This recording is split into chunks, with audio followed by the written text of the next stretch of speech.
Mataji. Hare Krishna Mataji, Standvat Pranam. Yes. Let us start our session today. I'm sharing the Mangalacharan PPT.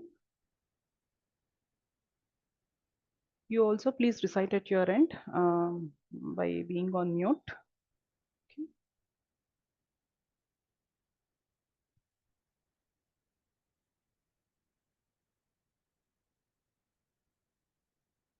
ॐ अज्ञानतिमिरान्धस्य ज्ञानाञ्जनशलाकया चक्षुरुन्मीलितं येन तस्मै श्रीगुरवे नमः। श्रीचैतन्यमनोभीष्टं स्थापितं येन भूतले स्वयं रूप कदा मह्यं ददाति स्वपदान्तिकं। वन्देऽहं श्रीगुरोः श्रीयुतापदकमलं श्रीगुरून् वैष्णवांश्च श्रीरूपं साग्रजातं सहगण रघुनाथान्वितं तं सजीवं साद्वैतं सावधूतं परिजनसहितं कृष्णचैतन्यदेवं श्रीराधा कृष्णपादान् सहगण ललिता श्रीविशाखान्वितांश्च। नमो विष्णुपादाय कृष्णप्रेष्ठाय भूतले श्रीमते भक्तिवेदान्तस्वामिनिति नामिने। नमस्ते सारस्वते देवे गौरवाणी प्रचारिणे निर्विशेष शून्यवादी पाश्चात्यदेशतारिणे। नमो महावदन्याय कृष्णप्रेम प्रदायते कृष्णाय कृष्णचैतन्य नाम्ने गौरत्विषे नमः। हे कृष्णा करुणा सिन्धो दीनबन्धो जगत्पते गोपेश गोपिकान्त राधाकान्त नमोऽस्तु ते। तप्तकाञ्चन गौराङ्गी राधे वृन्दावनेश्वरी वृषभानुसुते देवी प्रणमामि हरिप्रिये। वाञ्छाकल्पतरुभ्यश्च कृपा सिन्धुभ्य एव च पतितानां पावनेभ्यो वैष्णवेभ्यो नमो नमः। जय श्री कृष्ण चैतन्य प्रभु नित्यानंद श्री अद्वैत गदाधर श्रीवासादि गौरभक्तवृन्द। हरे कृष्णा कृष्ण कृष्ण हरे हरे हरे राम राम राम हरे हरे। मुखं करोति वाचालं पङ्गुं लङ्घयते गिरिं यत्कृपातमहं वन्दे श्रीगुरुं दीनतारिणं परमानन्दमाधवं श्रीचैतन्य ईश्वरम्। श्री श्री राधा मदन मोहन जी की जय। श्री श्री गौर निताय की जय। श्री श्री जगन्नाथ बलदेव सुभद्रा मैया की जय। जगत गुरु पतित पावन श्रील प्रभुपाद की जय। श्रील गुरुदेव की जय। श्रीमद् भगवद गीता की जय। निताय गौर प्रेमानंदे हरि हरि बोल।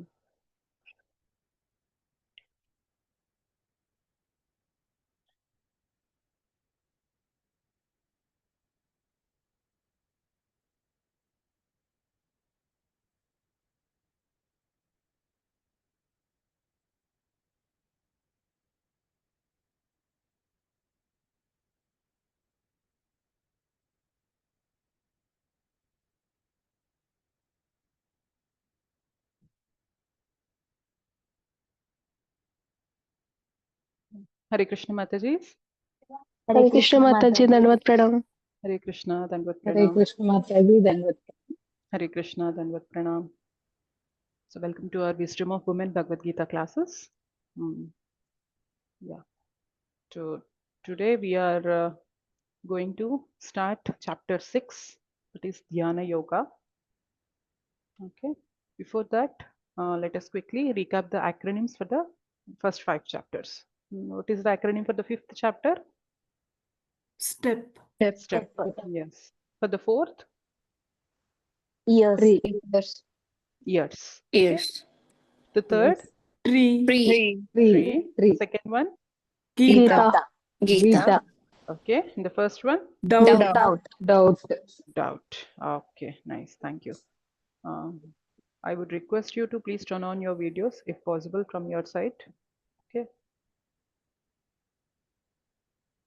Yes, thank you. Let us quickly start our session.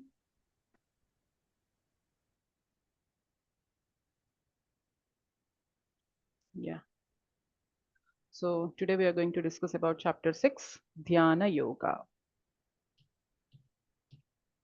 And this chapter is also dedicated to His Divine Grace, A.C. Bhaktivedanta Swami Srila Prabhupada. Srila Jai. Prabhupada ki jai. Yeah, the acronym given for this chapter is EASY. Okay, so Dhyana Yoga, basically this Dhyana Yoga chapter is a kind of a technical chapter. Okay, so it is mostly dealing with how to do yogic process. So generally, when Krishna completes all this, Arjuna realizes that how difficult the yoga is. This specific yoga, Dhyana Yoga is. So ideally, the concept that is going to be discussed in this chapter is a difficult one, but the acronym that we have given for this is easy. Okay. Anyways, so E stands for enemy or friend. Okay, and 1 to 9 shlokas will be about this enemy or friend. What is that enemy? What is that friend? We'll discuss. A. Ashtanga Yoga, 10 to 36 shlokas. So major part of this chapter is dealing with this specific part, Ashtanga Yoga. S is success or failure, 37 to 45, and Y is yogi, 46 to 47. EASY, enemy or friend, Ashtanga Yoga, success or failure, and Y stands for yogi. Yes. So what is this enemy or friend? So Krishna is saying about a very big enemy of us. So let us see what is that enemy and how can we make that enemy as our friend. If not, how are we going to face our enemy? So all these details we'll discuss in this section. The second section is about Ashtanga Yoga. So Ashtanga Yoga means the yoga that is dealing with basically 8 postures. Okay, I mean 8 steps. Okay, that is Ashtanga Yoga. Success and failure. So what is Arjuna's question on this? So about what Arjuna has a question, whether it is what happens if it is success or what happens if it is a failure. So that part will deal in this section, third section. And last one is about yogi. So what is a yogi? Who is a yogi? And Krishna also says who is the best yogi. Out of all the yogis, Krishna also declares who is the best yogi. So we can discuss what is that. Yeah, enemy or friend. So 1 to 9 shlokas is discussing about this. So let us see, let us recite the shloka. Bandhuratmatmanastasya enatma ivatmana jitaha anatmanastu shatrutve vartetatmaiva shatruvat. For him who has conquered the mind is the best of friends, but for one who has failed to do so, his mind will remain the greatest enemy. So basically fifth chapter when Krishna was explaining to Arjuna, or basically third chapter and fifth chapter, Arjuna had asked almost a similar question. Yes, what was that question? Do you remember? Yesterday we discussed about that. Yeah, anyone? Is karma yoga or jnana yoga, which is the best Yeah, one? basically, is the path of renunciation or the path of working in devotion? What is the best one? So Krishna had explained a few concepts yesterday, like you have to stay in the world, otherwise, when you leave everything that are actually to be used in the service of the Lord, then how can your senses be purified? Without your senses being purified, how can you call it as a renunciation? So all these details Krishna explained yesterday, but here Krishna is turning this conversation into a direction where Arjuna has to decide that what is best. So basically, Krishna was saying the path of renunciation is difficult yesterday. Yes, the path of working and devotion is easy compared to the path of renunciation. So Krishna is trying to explain why the path of renunciation is difficult in this chapter, basically. Okay, so let's say if we approach someone and ask for a clarity, and if that person says, see, there are basically 2 options for you, and anyway this is going to be a toughest option, you better take this option. So okay, we'll for the time being we'll say okay, but again we'll get a doubt that what if I had taken that other option. Yes, so we usually get this doubt. So Krishna just want to clarify that in the mind of Arjuna. So he is presenting the other way and presenting the way with the intention that Arjuna had to realize how difficult the path of renunciation is, so that Arjuna would be also convinced to take the path of devotion. Okay, is it clear? So Krishna is trying to explain the path of renunciation so that Arjuna would be convinced that this path of renunciation is not at all suitable for me. Hence, Krishna had already advised me to take the path of devotion. So now, after a series of shlokas, after this conversation, I myself had also got convinced that this path of renunciation is not so feasible for me. So let us see what is Krishna going to share here. Yeah. For him who has conquered the mind is the best of friends, and for one who has failed to do so, his mind will remain the greatest enemy. So Krishna is saying, basically, Bhagavad Gita, this is one of the most important instructions from the Bhagavad Gita. So here it is said that for the one who has conquered the mind, who has won over the mind, his mind is his greatest friend. But for one who has uncontrolled mind, the same mind is his enemy. Now, we may question, Mataji, but my mind is not my enemy. It always wishes good for me. Yeah? Do you feel so? No, Mataji. No? Okay. Sneha Mataji is already doing sadhana show, so you already know what is happening with the mind. I just want to hear from Yes, other Matajis. Mataji. Usually we get this question, right? See, how can you say that my mind is always, hankering for my happiness? It always want to make me happy. So how can we say that my mind is my enemy? Yeah, we usually get this doubt. But Krishna is saying, a controlled mind is your friend, whereas if the same mind is uncontrolled, it is your greatest enemy. So let us see how our mind is the greatest enemy. So basically, mind is like a secret agent. Okay. So when a person from our what to say enemy country had tried to enter our country, and he is like operating here as a secret agent. So he don't reveal his identity. He stays here in our country, and he also marries someone here. He builds a family here. So he'll have his own children. He'll have his wife, and he also secures a job here. But at the back of his mind, he always want to get the secrets from this country and want to give those secrets to the country where he actually belongs to. But what he does, he come here with a mask that I belong to this country. I don't belong to the other country, but I belong to this country. But actually, he is like a secret agent. He is like a backstabber. Okay. He won't reveal his identity, but he will just act here as if he belongs to this specific place. Similarly, our mind is also like this. Our mind, basically, it is with us, but it is always trying to find out the weakness of us and want to encash that weakness. Okay. So mind is like such a backstabber, such a secret agent, and he acts as if he is doing best for us. So he says, see, you like to go for a movie, or you like to go for a shopping, or you like to go and chit chat with your friends, or you like to gossip with your friends. So all these things are okay, fine. Life is okay. You don't take it seriously. You enjoy your life. So it all says like this. Let's say we are supposed to attend an exam. We are supposed to give an exam tomorrow. And what happens today?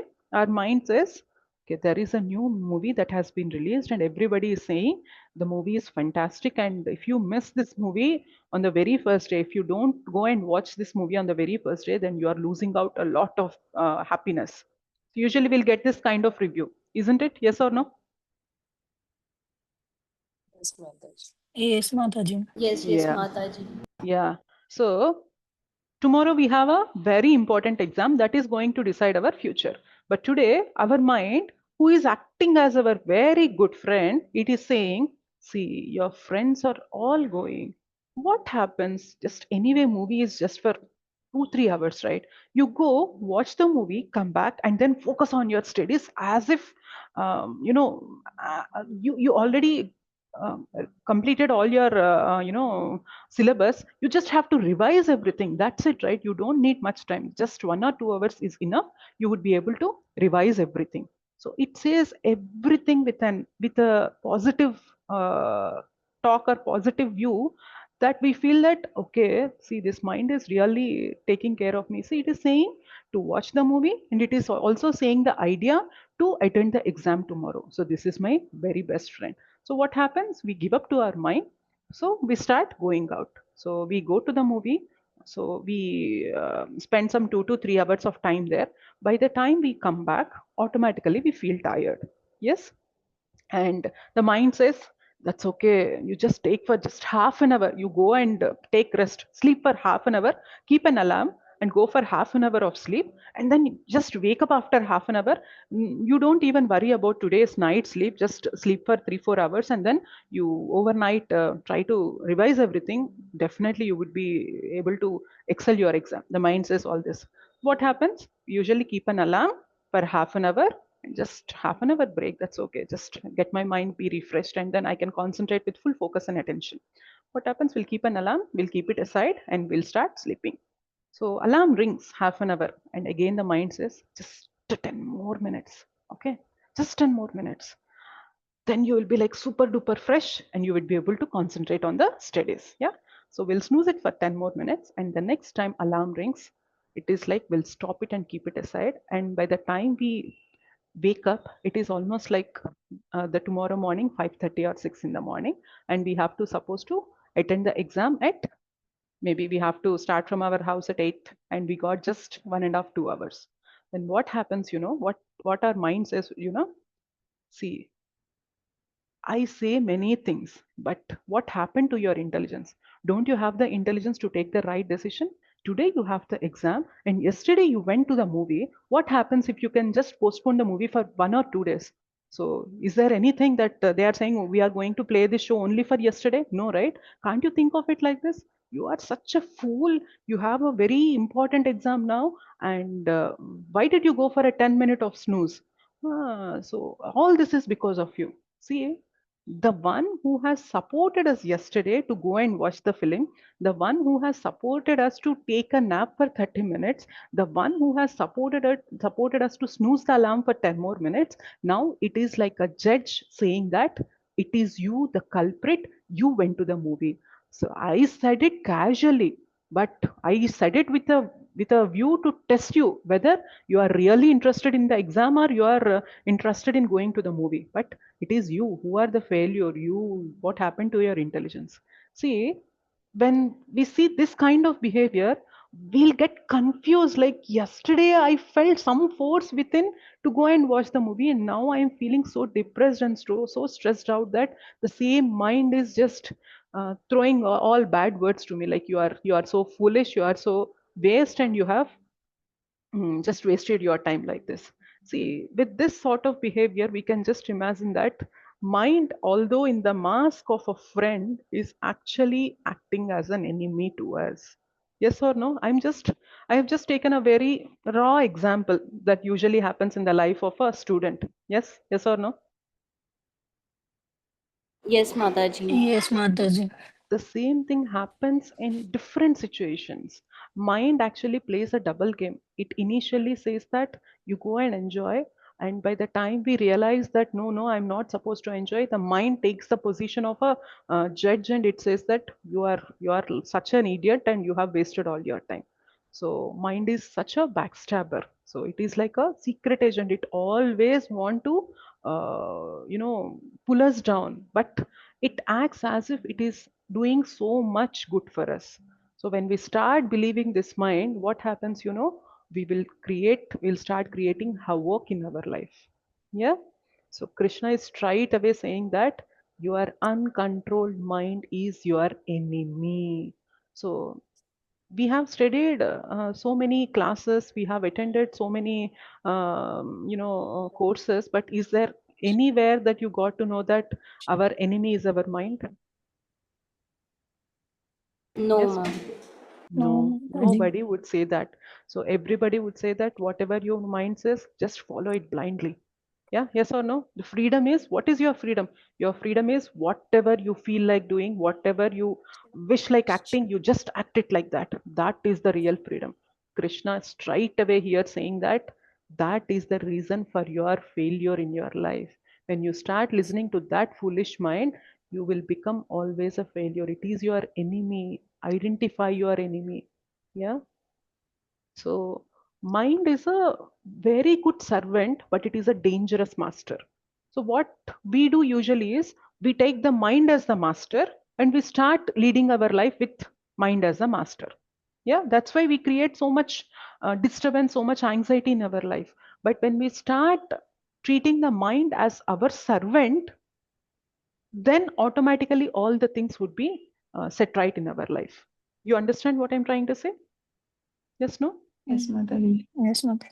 Yeah, so mind is a wonderful servant, but unfortunately, we are making the servant to rule us. So, servant is supposed to serve our instructions, yes or no? But mind, we have given so much importance to our mind that we have actually made our mind the king of us. So, that's why the mind is making all nonsense with our life. Okay, and it always Mataji? encourages. Yes, yes, Mataji. Yeah, like I understand you're saying example about mind, Hmm. but when we are in the confusion, if for example, when we are in the confusion, I ask I'm in the confusion what to do. Hmm. Some people say that listen your heart, follow Hmm. what your heart says. Hmm. So it Yeah. means Yeah, I basically. until now I have listened, I will listen your heart or not like that, but now I'm listening about mind. So Yeah. So what happens is there is something that is higher than the mind, Mataji, that is intelligence. So you have to listen to your intelligence and you have to sharpen your intelligence. When your intelligence is sharp enough, when the mind says you go and watch the movie, intelligence would straight away say, stop it, you rascal, you are suggesting me to go and watch the movie and tomorrow I have an exam. So intelligence would take the position, higher position, and it starts suppressing the mind. If we are in this category, then it is like mind is working as a servant, intelligence is the mm, master. Okay, when our intelligence is sharp enough, intelligence should be the master and mind is supposed to be the servant. But most of our case it is like we don't have a sharp intelligence, we don't have the yes. purpose of our life, and what we do, we make mind as So the your master. mind is master. We make mind as the master and intelligence as the subordinate, and that's why we are creating disturbance in our life. Yes, Mataji. Yeah, I'm good, Mataji. Thank you. Yeah, thank you. Yes. So basically, mind always says, or mind always encourages us to do sense pleasure. So it always says, you enjoy this, you go that, you go to that place, you do that, you do this. So it always says to do sense pleasure. But you know what sense pleasure is like? It is like pouring ghee to the fire. So when there is a fire and when you want to stop the fire and you, with the intention of stopping the fire, you are actually adding more ghee to it. What happens? It will It become more. Yeah, it actually increases the fire. So mind is also like this. It always try to give more pleasure to the senses. But yesterday we have discussed that when we are actually going to satisfy our senses, going after our desires, it is like a trap. The rat image that I have shown yesterday, it is like a rat. We are after sense pleasures, and it we don't even know that the sense pleasure is actually a trap for us. Okay, so the mind always encourages us to do more and more sense pleasure. So it is like adding ghee to the fire with an intention of stopping the fire. It never stops, but it in fact uh, blazes the fire. Yeah. So our senses would never get satiated. So whatever sense pleasure you do, they always want something more, more, more, more. But you know, how can we stop this urge to satisfy the senses? We should stop listening to them. That is the only way you can control the senses. So when the senses say, you go and do that, you go and do this, you just listen to it and say, okay, fine, we'll do it later. Okay, I'm listening to you anyway. Okay, we'll do it later. You have to just keep on postponing that. But when you start acting on it, it is like adding ghee to it. Okay, so when you just saying, okay, I'm listening to you, okay, fine, let us see, let us complete this exam. Okay, I'm just acknowledging what you're saying, I'm just receiving you. So when you do this, it is like whatever the fire that is already there, you're not adding ghee. So you're not actually making it more, but you're just trying to hold on to it. that is the only way to control the senses. There is no other way. Yeah. So when you go on satisfying your senses, they start asking for more and more. So mind always encourages us to satisfy the senses. And also, mm, it is like, yeah, when people say that you just follow your mind, follow your heart, and do whatever you feel to do, and that is your real freedom, real independence. So people usually say like this, as Mataji asked. But what happens, when we follow our heart, see, people who got addicted to drinking, smoking, all bad association, initially they don't have all these habits. Initially, the mind says, that's fine. You are coming out and going out with your friends. Just chill out. Don't be so strict and so hard. So you're already a grown up. So you can have drinks once in a while. So it just starts with a very friendly talk from our mind. Yeah, because the intelligence is not strong enough, and the mind says very. I mean, it don't even force us. It is like very favorably. It says to us, fine, that's okay. You just go and have some fun. Anyway, you are already grown up. You know when to stop. So you, even if they force you, you can just take a little drinks and then you say, I don't want it anymore. So you can stop it like that. So it says like this initially. But when we start listening to the mind and acting on it, what happens, Now it says once in a month, and slowly it says twice in a month, and then it starts saying once in a week. And by the time we realize that we are actually unable to control ourselves, it starts becoming, it has already become an addiction for us. Yes. So addictions happens just like this. So our mind initially attracts us, allures us, saying, fine, you enjoy it. This is also an enjoyment. If you don't enjoy now, when can you enjoy? So it always allures us like this. But by the time we realize how much damage this is causing to us, so we have already lost our freedom. So initially it says you have freedom, you enjoy that. By the time we have become, we realize that how far we have gone, we have already lost our independence, we have lost our freedom, and we have already become a slave for that habit. We have already got addicted to that habit. Yeah, addictions happens like this because we give up to the mind's allurements. But when we read Bhagavad Gita, we understand that mind gives so much, so many allurements, but it is our duty to control the mind. If you don't control the mind, it will definitely try to overpower you and try to destroy you. So, as a human, it is your duty to control your mind. We all have to control our minds. Otherwise, there is a lot of havoc that the mind is going to create in our lives. All the anarthas, lust, anger, greed, jealous, illusion, pride feelings, all these things are because of our uncontrolled mind. Yes. So, what happens? Generally, we feel that when somebody is trying to stop us or when somebody is trying to oppose us, we feel that these are our enemies. So they are not giving us the freedom. They are not letting me to live how I want to live. So we usually complain about others. But when the reality is, the problem is not outside, the problem is only with our mind. When we try to set our mind correct, then all the problems that we see as problems outside, they are no more become problems. It is just because of our uncontrolled mind, we feel the outer world as problematic. But when we actually set our mind, everything becomes perfect. Yeah. Let me tell you a simple example for this. So once a father had given a puzzle to his daughter, and the puzzle is about setting up the world map. Okay, so the father had shown the world map picture, and now he had given a puzzle with some 30-35 pieces, and he asked the daughter to fix the puzzle. So the daughter immediately, within like 3, 4, or 5 minutes, less than 5 minutes, she arranged everything and came to her father. No, father was surprised. Like, how can you set up? She is like a very small daughter, like 5, 6 years old, and she had fixed up everything within less than 5 minutes. And this father had asked his daughter, how can you set up this within such a short span of time? So you have just seen this world map just for 1 to 2 minutes, and how could you remember that? And how do you know where, which country, where it is situated and all? Then the daughter started saying that actually, you have asked me to set the world map, but you know what happened? At the back side, there is a face of a man. So I started setting up the face of a man. I know the face of a man. Where does the eye stay? Where is the nose? Where is the mouth? Where are the ears? Where is the hair? Everything I know. So I started setting up the face of the man, and automatically the world map had got set.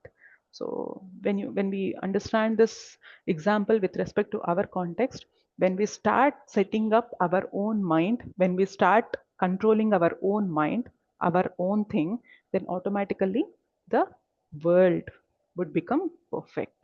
Yes. So, but we take the other way around. Like we don't set our mind here, we start setting up the world. So that's why we take lot of time, almost till the end of the time. We try to set the world. We try to, set the people around, but we will not be able to. But let us change the approach from now. Don't try to set the people around, try to set the mind that we have within. Yeah, then automatically the people around would be set right. Yeah. So this is our mind. And moreover, as I said, when something is going wrong, when we listen to mind, and finally when we realize that what we have done so far is wrong, then we start feeling guilty also. So we feel so much guilt that uh, sometimes we even want to end our lives. Yes. So the same example, examination example. So the mind says you enjoy. There is, even from the beginning of the year also, the mind says, will the mind say you just take out your books every day and start reading every day? Does our mind say anywhere, anytime like this to us? So you No. have started new academic year. Let us try to give 1 hour, 1.5 hours every day and read the lessons as soon as they have been taught to you, so that you can be up to date, and at the time of examination, you can be stress free. Does the mind say this to us anytime? Maybe it says on the very first day and the second day, and the third day onwards, what happens?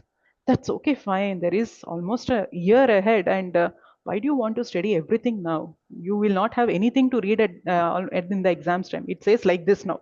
Initially, it said you read everything, be perfect, maintain your timetable, maintain your discipline. It starts saying all this. But in the third day or fourth day, it understands that, oh my God, this person is taking this seriously. So let me just try to encourage this person in a different way. So what does the mind say now? It says, see, you have almost like 10 months to go. Why do you want to read everything now? Let's enjoy. Life is also meant for enjoyment also. Anyway, you are going to school, you're going to college in the morning. So why do you want to take out this time also? Enjoy. So it says to enjoy till almost like at the time of examination. And when the examination actually comes, we start feeling guilty. I have wasted a lot of time. Now I don't know how I am going to pass this exam. And that is the reason also we end up feeling the depression, the stress, anxiety, all these things that we are facing today. All these problems are because of our uncontrolled mind. Yeah. It also leads to the suicidal tendencies also. Yes. So people, generally, when somebody try to attack us, what we do? We try to save ourselves, we try to protect ourselves. But when the mind, when it is uncontrolled, that nature would be to so much extent that it even suggests us to kill ourselves and end this life, so that you don't need to face all these problems. Yes or no? Have you heard of these examples in the society? People even try to end their lives. It is all because of their uncontrolled mind. మళ్ళీ ఎటో పోయినాయి అనుకో. Okay, fine. So let us see what Krishna is saying further. Yeah, whenever mind is our friend, what happens is it follows directions. So it follows the directions of basically the intelligence. So it is not the master now, it has become the servant. So it is taking the orders of the intelligence, and it works in a favorable way and progressive and healthy choices. So when the mind is our friend, it takes healthy choices. Basically, in every stage of our life, we have two choices. One is an easy choice and one is a right choice. So usually our mind says to opt for which choice? Easy or the right choice? Easy choice. Easy choice, yes. But when the mind is controlled, we will get the strength and ability to choose the right choice. Yeah. Today, since our mind is uncontrolled, it always says us, I am just take this option. Who are going to take that struggle to go for the right option? So mind says that. But when our mind is controlled, when it has become our friend, it allows us to take the right decisions than easy ones. And detached from sense gratification. When the mind is our friend, so it understands the purpose of life, and it also realizes that sense gratification is the main culprit. And when we go for sense gratification, we start creating more and more troubles for us. So let us be detached from sense gratification. The mind is also in line with this. Okay. So the result will be the actual freedom and the elevation. Yes. So when the mind is controlled, when the mind actually sets boundaries for us, that is our actual freedom. Most of the times, what we feel about freedom, when we live a life where there are no boundaries, that is like a life full of freedom. Yes or no? This is the definition of freedom we usually say, right? Living a life where there are no bounds. You enjoy your life to the fullest. But it is showing that kind of life as an independent or a life full of freedom. But actually, at the end, we realize that this is the life where we have actually become slaves to our addictions, to our habits. But when the mind is controlled and it is able to identify its bounds and making our life go in that direction, then we are actually gaining our freedom. Freedom is not about going after whatever the mind says. Freedom is about able to control the mind and taking the right decisions. That is the real freedom. Yes. Yeah. When our mind becomes our enemy, what happens? It follows sinful desires like lust, anger, greed, etc. As I said, all our anarthas, lust, anger, greed, jealousy, pride, envy, illusion, all these anarthas are because of our uncontrolled mind. That is our mind being an enemy for us. And we become irritated, we become agitated, and we become misguided also. Yes, it is attached to sense gratification. So it always wants us to go for more and more sense enjoyment. The result is we become entangled and our life would be put to ruination, degradation. Yeah, you remember this example? Yes, no? Yes, Mataji. Yes, ma'am. Yeah, yeah. So all these senses, so 5 horses represents the senses, and we are like the soul sitting in the chariot, and the mind is like the reins. Our intelligence should be perfect. Okay. See, Arjuna has chosen the right chariot driver, and hence his journey was successful. Yes or no? Yes, Hmm. Mataji. Similarly, we also have to sharpen our intelligence. We also have to control our mind. We also should be able to control our senses. Only then our journey would be perfect. Otherwise, we end up going here and there, but not to our desired destination. Okay. Yes. So this is about mind. Mind being controlled or uncontrolled. Now, how can we control this mind? Now we'll get this question, right? How can we control this mind? We have had a very nice discussion on mind being our friend and mind being our enemy. Now, how can I make my mind from being an enemy to become my friend? How can we do that? Is, see, there is nothing in the world that can win over this mind. Okay, there is nothing, no motivational speaker, no inspirational talks would be able to control this mind, because mind is something that starts preparing antidote for everything. Let's say we listen to a very motivational lecture today. Okay, so they say the benefits of living a disciplined life, the benefits of time management, and the benefits of setting proper goals, priority management. So we have a wonderful discussion on that, and the speaker had given multiple examples for almost like 1.5 to 2 hours. So on that very first day, we'll be like very motivated. So we start making plans from tomorrow. Like I'll start waking up at so and so time. So I'll plan my day like this. I don't waste my time like this. I'll keep my schedule, everything perfect, and I'll give time to everything, and I'll like make my life perfect. So we'll have this enthusiasm on this very next day when we have heard this speech.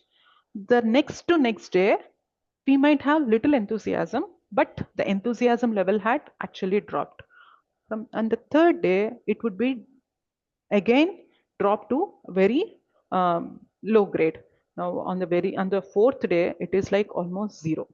So what happened, in these 3 days, the mind had prepared an antidote for the motivation that we have received from that speech. So it says, see, they say so many things like this, but all these things will not work for you. They might be saying about many others where there are a lot of facilities for them, but for you, this is not going to work out. So how can you wake up every day early? So you're already sleeping late. How can you wake up early? What happens if your health is spoiled?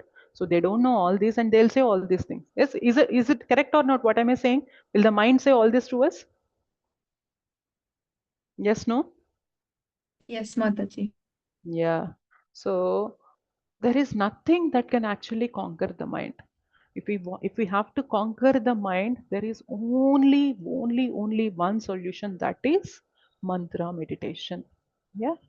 So, manah trayate iti mantraha. Mantra is the one that is able to control the mind. When we start chanting the holy names of the Lord, these holy names are not of this material world. They are belong to the spiritual world. So, the mind, it cannot find an antidote for this. So, it doesn't know how to conquer this mantra. Yeah. So that's why it says when we actually try to chant, the mind says, don't chant, don't chant, don't chant. It always says us, don't chant. No, don't go for chanting. Why? Because the mind knows that when this person starts chanting the holy name, that's all. My game is over. Yeah, the mind knows that. So that's why it never encourages us to chant. So that's why chanting would be a very difficult job, because we are trying to win over our mind. Once we conquer our mind, then our life will be excellent.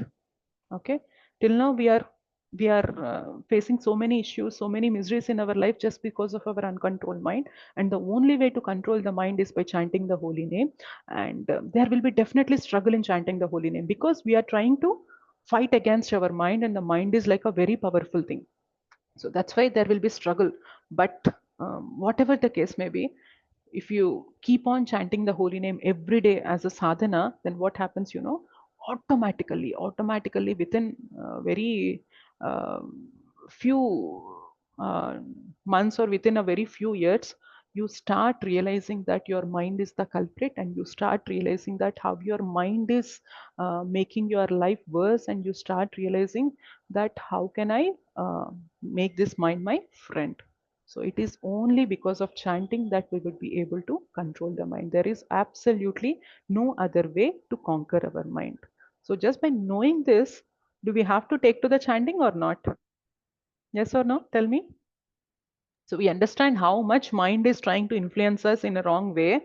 And we know that when we also got to know that there is absolutely no other way to control the mind apart from chanting the holy names, then by listening to this, what are we supposed to do? We Are have we to supposed to? start doing chanting. Yes, exactly. Now also, let me put you as one of the audiences, and now also what my mind says. So, see, the preacher, whatever they say it in general. All this chanting, how can you chant? You have a very busy schedule, so you have to work from morning till evening. How can you give time to chanting? All these things they will say, but this will not work out for you. See, the mind is saying very friendly now, but even then you start chanting the holy name, then it says with a very loud noise, stop this chanting, all this nonsense. You take up time for all these things. So it takes the other role. It changes its shade. You understand what I'm trying to say? So it initially starts with very nice, pleasing words. But understand, dear Matajis, even though the mind might be saying with pleasing words, or the mind might be demanding us, you understand that the mind is the culprit. Until you conquer the mind, the problems in our life are not going to be solved in any way. Okay, is it clear so far? It is a very Okay. important concept in Bhagavad Gita. Okay. Yes, other Matajis, is it clear? Okay. Yes, What happened to? Mataji. Yes, Yes. Mataji.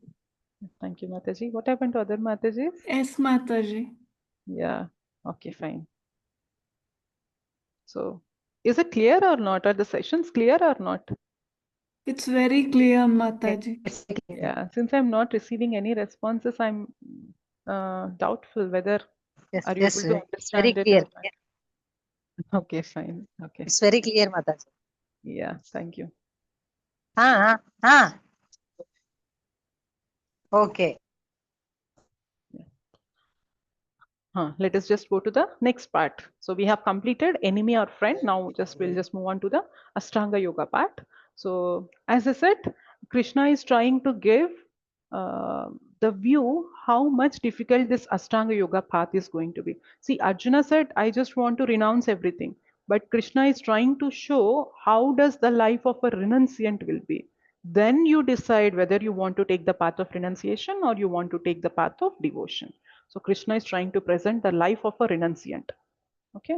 So generally, what is yoga? Many times we consider yoga as some paranormal activity, something that is not an usual activity, some paranormal. And sometimes we also think that is it a physical exercise? Yoga, is it something like a bodily exercise, physical exercise?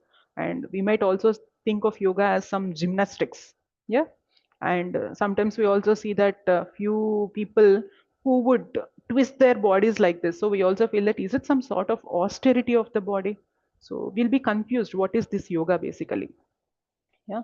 And also we see that there are many advertisements that would be going on in the market about you see the people, the person who is sitting in front of the laptop, unable to handle the pressure that he is feeling in the workplace. He is trying to do yoga postures right in front of the laptop. So there are yoga for business people, yoga for pregnant mothers, yoga for fat burning out yoga. So there are many advertisements for proposing yoga for all these purposes. But let us see what is this yoga about. Basically, yoga means Gnana Vijnana Triptatma Kutasto Vijitendriyaha Yukta Ityuchyate Yogi Samalostrashma Kanchanaha. A person is said to be established in self-realization and is called a yogi or a mystic when he is fully satisfied by virtue of acquired knowledge and realization. Such a person is situated in transcendence and is self-controlled. He sees everything, whether it be pebbles, stones, or gold, as the same. So basically, uh, the one who is actually trying to connect to the transcendence is the person. That person is supposed to be called a yogi. Basically, yogi is the one who is trying to connect himself to the Supreme Lord. He is a yogi. So, unfortunately, in today's world, we consider yoga as some bodily exercise. We consider yoga as something which is meant for maintaining our figure, maintaining our, you know, health. Yeah, we consider yoga for this purposes, but yoga is much more beyond than this. It is not just to maintain our height, weight, posture, figure, or it is not about maintaining our just health, but it is about connecting ourselves to the Supreme.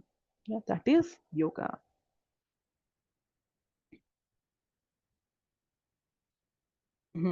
Basically, in Ashtanga Yoga, there are 8 limbs in this yoga.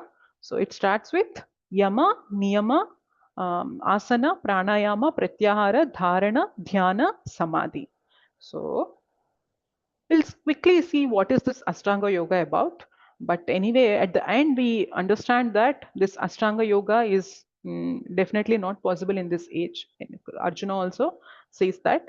But to know what is this Ashtanga Yoga about, let us see this limbs. The first one is Yama.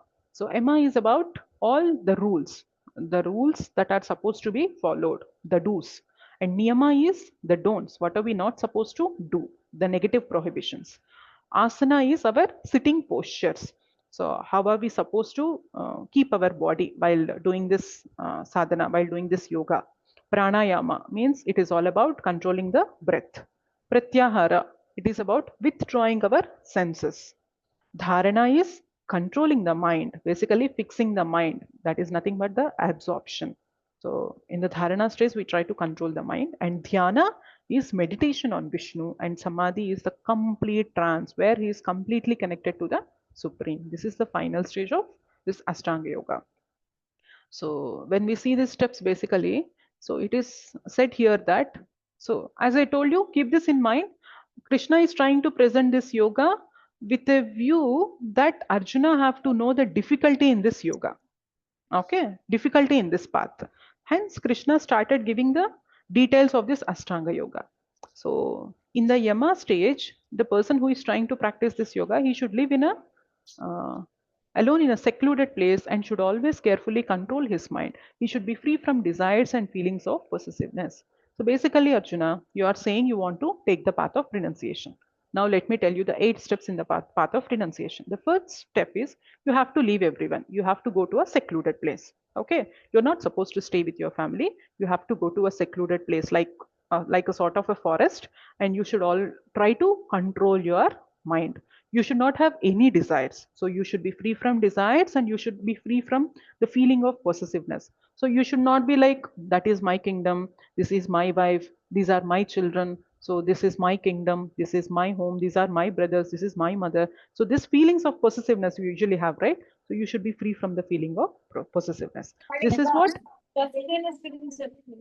this is what? This is the first step in the Ashtanga Yoga. You see, the first step is you have to leave everything, go to a forest, live in a secluded place. You should try to control your mind. You should have absolutely no desires and no feeling of possessiveness. So when you are able to reach to this stage, then you have taken the first step in the Ashtanga Yoga process. Okay. Let us see what is Krishna saying in the Niyama stage. In the Niyama stage, he who is regulated in the habits of eating, sleeping, recreation, and work can mitigate all material pains by practicing the yoga system. Now, Arjuna, so when you are staying in your kingdom, you might be eating a very opulent food and you might be sleeping on very opulent, royal beds. But now, when you want to practice this yoga, you have to control your eating. You cannot eat 3 times, 4 times, 5 times a day as you wish. You have to eat only once, and that too very limited. You cannot sleep for 9, 10, 11, 12 hours as you wish, but you have to sleep for very minimal just to maintain your body. Okay. You might be enjoying with your wives earlier, but now you are not supposed to have your recreation and all. So you should be very sincere in controlling the mind. This is the second step. Okay. And the third step Krishna is trying to say is about pranayama. So this is all about breath control. So basically there are 5 kinds of air in our body. It is Vyana, Udana, Samana, Prana. Wait 1 second. Apana. Apana. Apana. Yeah. So there are 5 kinds of air. One kind of air would be generally moving up, and the other kind of air would be moving down. But in the practice of pranayama, what we have to do is we have to reverse the flow of these airs. So the air that is actually going up, we have to make the air flow down, and the air that is actually going down, we have to make that flow of air to go up, and so that both the airs would come to a level of equilibrium. This is the stage of pranayama. You have to control this breathing so that your airs in your body would reach to a stage of equilibrium. Okay, this is the third step in the Ashtanga Yoga process. And asana is like, you see, you have to sit on a you have to go to a secluded place. You should lay kusha grass. So this is a kind of a grass. You have to lay that grass and you have to cover it with a deer skin and a soft cloth. So, and the asana must not be too high or too low. So it should be on a moderate height. You lay it with a kusha grass, and on top of that you cover it with a deer skin and a soft cloth. Why deer skin? Because since you are trying to focus focus on the Supreme Lord, there might be case that the snakes which are around you might come to you. So by keeping a deer skin, it is like you don't attract the snakes. Even when they see you, they don't come near you. So for that purpose, they will usually lay some kusha grass and a deer skin on top of that. So you have to go to a secluded place like this and you arrange your asana like this. And then what? The seat should be neither too high, too low. It should be situated in a sacred place. The yogi should then sit on it very firmly and practice yoga to purify the heart by controlling his mind, senses, and activities and fixing the mind on one point. You have to be one pointedly trying to control your mind, senses, all your activities, Arjuna. And one more thing is you should hold your body straight. The body, neck, head, everything should be in a straight line, and you have to stare steadily at the tip of your nose. You have to concentrate at the tip of your nose. So thus, with an unagitated, subdued mind, devoid of fear, completely free from sex life, one should meditate upon me within the heart and make me the ultimate goal of life. So basically, Krishna is saying all these details. So you set up your asana like this. You have to maintain a life of celibacy.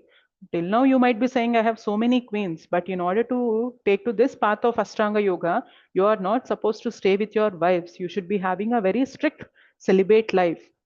And then you have to keep your body, neck, head, everything straight. You don't have a something like a backrest like this. You have to sit straight like this. Just think of it, how difficult will it be? Sitting straight itself is the most difficult thing, isn't it? Yes or no? And what Krishna is saying, you have to concentrate on the tip of the nose. So just try to concentrate in the tip of the nose for a second. It will be very difficult. You would feel pain here. Yes. So it is very difficult. So Krishna is trying to give a toughest path to Arjuna so that you be convinced that whatever the path that I'm saying is very easy and suitable for you. Yeah. So Arjuna, like sometimes will be so much adamant. No, our parents also would say that. So why do you want to take that batch that you will not be able to do that? So usually when we go to our parents and say, no, no, no, no, I just want to take by MBPC. I want to do MPC. I want to do BPC so that at least I can crack at least one of them and I will make my career of future and bright. Then our parents would say, I know about you. You have struggled a lot to complete your 10th standard and now you are coming to me and saying that you want to take MBPC. So this is like so foolish. So Krishna is also like that. He is saying this is not possible to you, Arjuna. But still, Krishna wanted to present this so that Arjuna himself realizes this is not at all possible for me. So, yeah, that's why Krishna is giving all these details. And Pratyahara means withdrawing everything. So, his mind regulated attains to the kingdom of God by cessation of material existence. So, here this practicing constant control of the body, mind, and activities, the mystic transcendentalist, his mind regulated, attains to the kingdom of God. Basically, you have to withdraw all this body, mind, and activities in the pratyahara. In the dharana stage, so what happens? You have to do devoid of all material desires. He is to be well established in yoga. You should not have any material desire. You should not have any desire for yourself. That stage is dharana. And in dhyana, it is like how a lamp in a windless place would be so steady, right? Similarly, your mind should be reached to that perfection that it should be very steady, like a lamp in a windless place. So usually how our mind will be? It is like so flickering. Yes or no? So Krishna is saying in order to practice this, your mind should be so much steady, so much controlled. And then samadhi is like you are completely, even though you are staying here in this body, you are like completely gone out of this body. Like in this stage, trance, one's mind is completely restrained from material mental activities by practice of yoga. This perfection is characterized by one's ability to see the self by the pure mind and to relish and rejoice in the self. Being situated in such a position, one is never shaken even in the midst of greatest difficulty. This indeed is actual freedom from all miseries arising from material contact. So in the samadhi stage, you are like completely connected to the inner self. So this is the perfection in samadhi is whose mind is fixed on me verily attains the highest perfection of transcendental happiness. So by following all these, finally you will reach this perfection in samadhi stage where you will be able to focus your mind on me and then you will be able to get the transcendental happiness. That's why Krishna said the path of renunciation is very difficult. Yeah.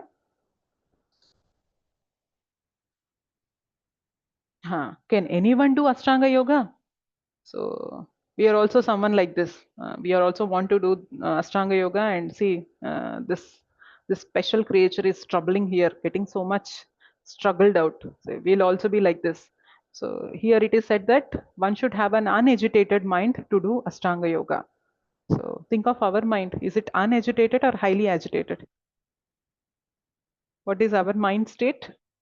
Highly agitated. Highly agitated. So there itself we have uh, disqualified. And we should not have any material desires, but within the deep of us there are so many desires for us. I want this, I want that, I want this, I want that. Yeah, we have to maintain complete celibacy. So basically the people who are trying to do Ashtanga Yoga, they will not have a family life, they will not have wife, they don't stay with a wife, and they leave everything, they go to forest and they'll maintain complete celibacy. They are not supposed to participate in the sex life. Lamp in a windless place. Basically, your mind should be in such a state that how a lamp in a windless place would be, so that much stability of mind you should be able to achieve. And our habits all should be regulated. Just by looking at this, we can understand that it is not at all possible for us in this age. Yeah. So, mission impossible. Arjuna is saying, oh my God, Krishna, योऽयं योगस्त्वया प्रोक्तः साम्येन मधुसूदन एतस्याहं न पश्यामि चञ्चलत्वात् स्थितं स्थिराम्. Arjuna said, "O Madhusudana, the system of yoga which you have summarized appears impractical and unendurable to me, for the mind is restless and unsteady." So Arjuna himself is saying, "This is not possible for me, Krishna. Just leave about it. I totally understand it. I totally surrender that it is not meant for me." So he's surrendered here completely that I am not suitable for this. So I cannot control my mind like this. And this is like completely impractical to me and unendurable to me. So just think of it. If Arjuna himself is saying that, do we have any guts or any courage to say that, let me try to take the path of Ashtanga Yoga? Obviously, no. And it is also not recommended in the age of Kali Yuga.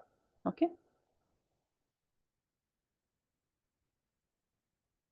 Yeah. Our mind, difficult to handle. Chanchalam hi manah Krishna pramati balavadrudam tasyaham nigraham manye vayoriva sudushkaram. The mind is restless, turbulent, obstinate, and very strong, O Krishna. And to subdue it, I think, is more difficult than controlling the wind. So you are saying to control the mind by all these postures. So I'm almost like I give up with this process, Krishna. So you tell me to control the wind. So the wind that is flowing in one direction, if you ask me to make the wind flow in the other direction, I would be able to do that. But if you ask me to control my mind, it is not at all possible for me. I would not be able to control the mind. So Arjuna is saying that. Hmm. So let us see what Krishna is going to say for this. Yeah. श्रीभगवानुवाच असंशयं महाबाहो मनोदुर्निग्रहं चलम् अभ्यासेन तु कौन्तेय वैराग्येन च गृह्यते. Lord Sri Krishna said, "O mighty armed son of Kunti, it is undoubtedly very difficult to curb the restless mind, but it is possible by suitable practice and by detachment." So Krishna is not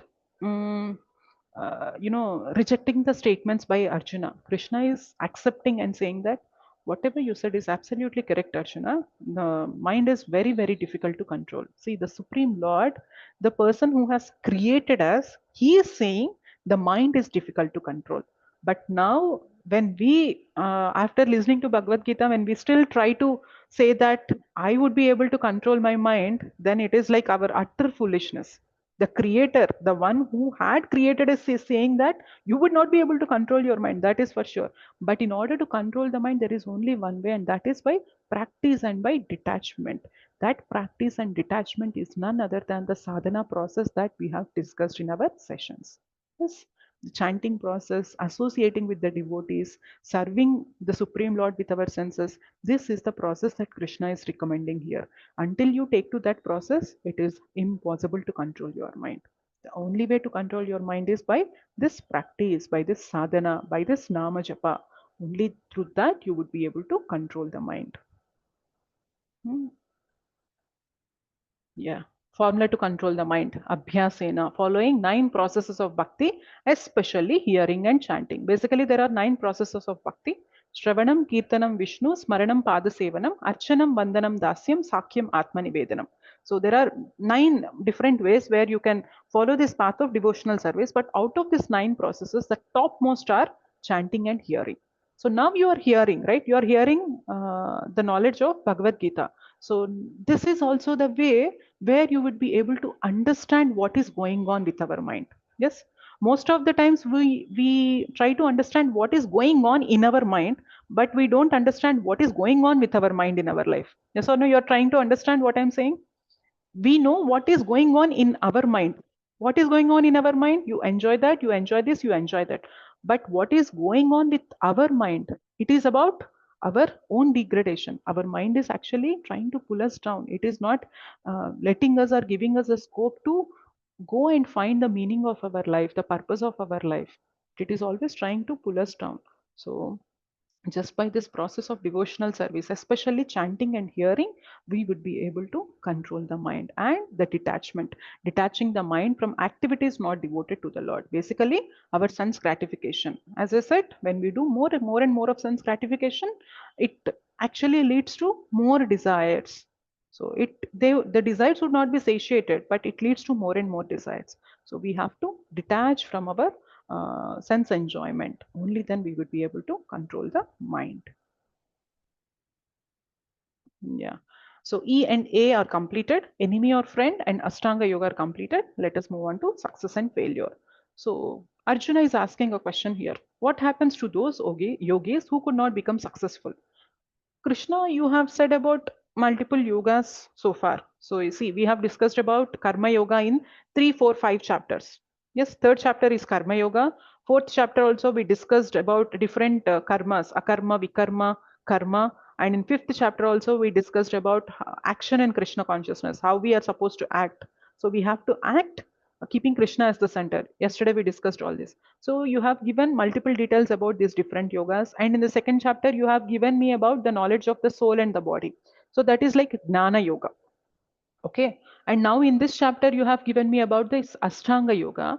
But what if anyone who has taken this path, let's say if somebody has taken to the path of Karma Yoga, or somebody has taken to the path of Jnana Yoga, or somebody has taken to the path of this Ashtanga Yoga itself, what if they leave the body without achieving the completion in this yoga process? It is like, what is the position of an unsuccessful yogi?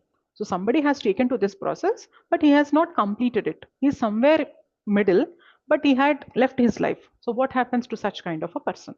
See, Arjuna is very intelligent, you know. Arjuna is asking all the questions from our side.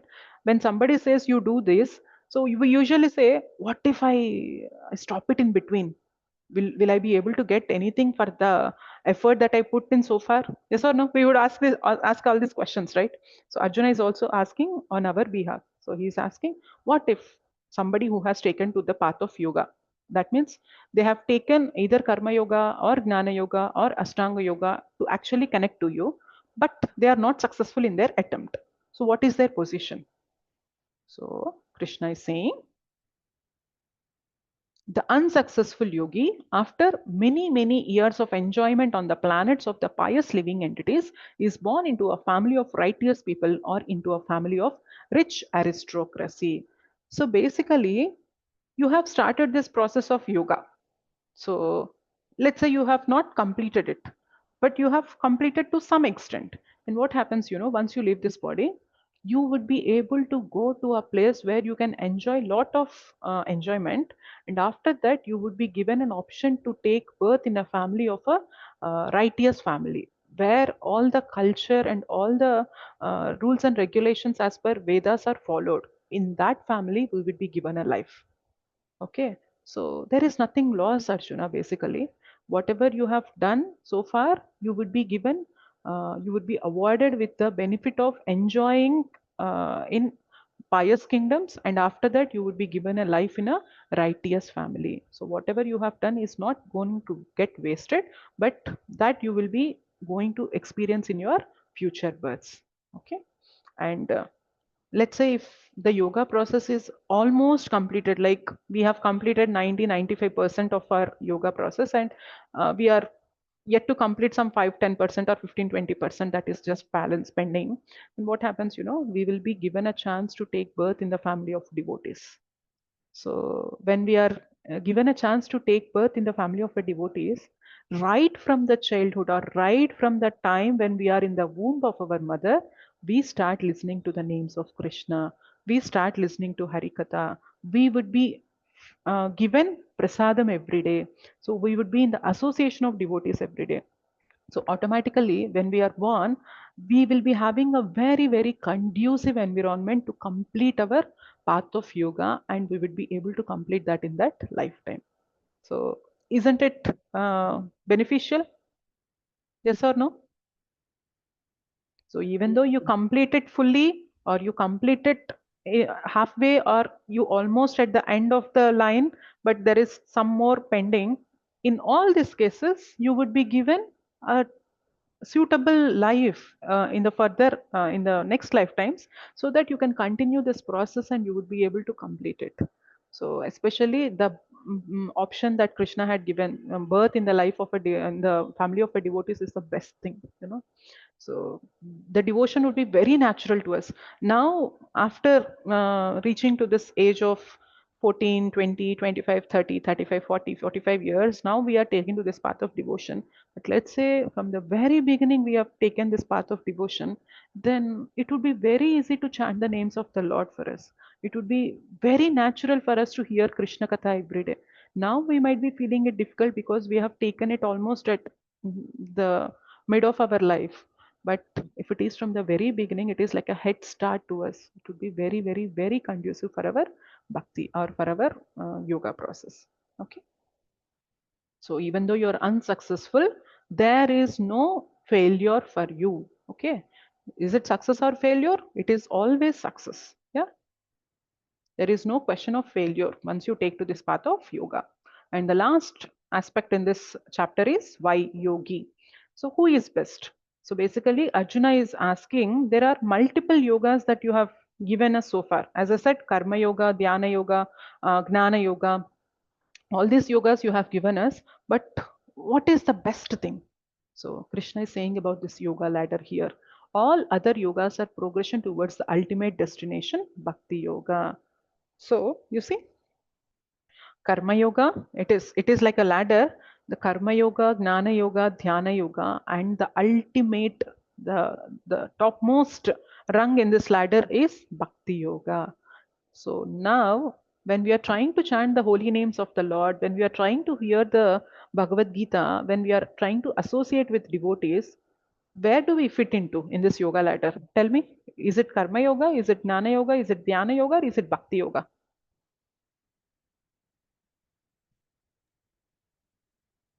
Yeah. Which yoga we fall into when we fall? Bhakti yoga. Yes, yoga. that's correct.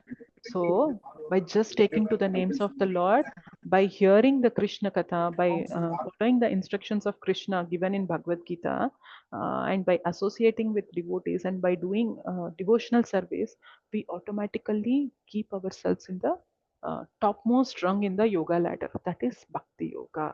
And you know what Krishna is saying about Bhakti yogis? Let us see. The topmost yogi is yoginam api sarvesham madgatena antaratmana shraddhavan bhajate yomam same yuktatamo mataha. And of all yogis, the one with great faith who always abides in me, thinks of me within himself, and renders transcendental loving service to me, he is the most intimately united with me in yoga and is the highest of all. That is my opinion. So Krishna is saying, the one with great faith and who always abides in me, always thinks of me within himself, and renders transcendental service to me, he is very, very, very dear to me. And who is that? He is a Bhakti Yogi. So Krishna himself is saying that of all the paths, Bhakti Yoga is the best path, and the Bhakti Yogi is the one who is dearmost to my heart. So now we all have the opportunity to become dearmost to Krishna. Yes or no? Tell me. Yes, no? Yes, Yes, Mataji. Mataji. Yeah. So Mataji. when we take to this path of devotion, when we try to implement the sadhana process that is given to us, then we automatically become bhakti yogis and we can become very dear to Krishna. Yes. So that is the meaning of our life. That is the goal of our life. Okay. So this is about the Ashtanga Yoga. Now you see, we have completed the 6 chapters. On the very first day, I told you the first 6 chapters comes under which yoga? We call it Karma Yoga. Yes. Karma Yoga. And the middle 6 chapters is Bhakti Yoga. And the last 6 chapters is Gnana Yoga. So 3, 4, 5 chapters we mainly discussed about Karma Yoga. In the 6th chapter, we discussed about glimpses of Dhyana Yoga. Second chapter, we discussed about glimpses of Gnana Yoga. But since the major portion is about Karma Yoga, the 6 chapters are mainly dealt with Karma Yoga. But you know, at the end of the 6th chapter, Krishna is saying that of all these yogis, Bhakti Yogi is dearmost to me. Now, from the 6th chapter till 12th chapter, Krishna is giving the instructions or the information to Arjuna how bhakti is so amazing, and how bhakti yoga is the topmost. So all these details Krishna is going to cover in this specific middle portion, that is the 6 to 12 chapters of Bhagavad Gita, which are our bhakti yoga chapters. So from tomorrow onwards, our discussion would be almost completely around bhakti yoga. Okay, so this is about our 6th chapter, Dhyana Yoga. So the acronym given to this chapter is EASY. Even though Ashtanga Yoga is the topmost difficult path, the acronym given to it is EASY. E is enemy or friend. Who is our enemy? Mind. Mind. How can we make this enemy as our friend? By Practice mantra meditation. Yes, by mantra meditation. Correct. That's absolutely correct. And the second part is Ashtanga Yoga. There are 8 limbs to this Ashtanga Yoga. We discussed all of those. And then S is success or failure. So even if we are unsuccessful in this path of yoga, so is there any loss? No, there is no loss actually. So there is no question of a failure here. It is always success. And the last part is yogi, wherein Krishna says of all the yogas, Bhakti Yoga is the best, and of all the yogis, Bhakti Yogi is dear to me. So this is about our 6th chapter, Dhyana Yoga. Let us quickly chant 6 times Hare Krishna Mahamantra. Yeah. So we understood the mantra is the only way to control the mind. So let us try to control our mind now by chanting 6 times Hare Krishna Mahamantra. Okay. Hare Krishna, Krishna Krishna, Hare Hare, Hare Rama, Rama Hare Hare. Hare Krishna, Krishna Krishna, Hare Hare, Hare Rama, Rama Hare Hare. Hare Krishna, Krishna Krishna, Hare Hare, Hare Rama, Rama Hare Hare. Hare Krishna, Krishna Krishna, Hare Hare, Hare Rama, Rama Hare Hare.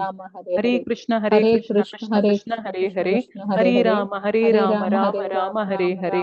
Hare Krishna, Krishna Krishna, Hare Hare, Hare Rama, Rama Hare Hare. Thank you so much, Mataji. Svancha kalpatarubhyascha कृपा सिंधुभ्येव च पतितानां पावनेभ्यो वैष्णवेभ्यो नमो नमः। अनंत कोटि वैष्णव वृंद की जय, श्रील प्रभुपाद की जय, श्रील गुरुदेव की जय, निताय गौर प्रेमानंदे, हरि हरि बोल। Thank you so much, Mataji. Is it clear? Is the discussion clear to you?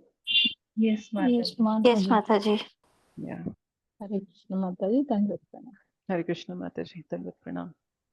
Hare Krishna Mataji. Hare Hare Krishna. Krishna. Hare Krishna. Thank you, Mataji. So how are you liking these sessions? Are you liking these sessions, or are you feeling there too much of information, or are you feeling bored of these sessions? No, What is your... no, Mataji. It's very interesting. It's very interesting, yeah. Yeah. Okay. Thank you. What about other Matajis? So your silence make me think of it as boring. No, Mataji, it is interesting. All the lessons are very interesting and understandable Yeah. Thank you, with Mataji. the examples. Yeah. Thank you.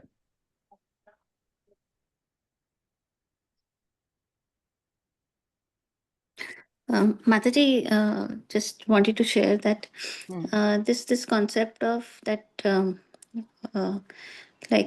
we know what is going in our mind, but then we need to know what is going in our life due to our mind. Such a means it's so true, and we don't focus on what Yeah. is going in our life due to our mind, Yes, Mataji. which is so much important. Yes, Mataji. That's correct, Mataji. Yeah. Once we understand that what is going on with our mind in our life, then we understand that the culprit is right here. See, Right. on the second day, I told you that we have two bodies, the gross body and the subtle body, right? The gross Yes. body is made up of the five material elements, earth, water, fire, and ether, and the subtle body is made up of mind, ego, and intelligence. So let me tell you one more point that when we actually leave this body, we would be leaving of our only gross body, but our subtle body, it keeps on coming with us. So let's say now I have left this body, I have taken another body.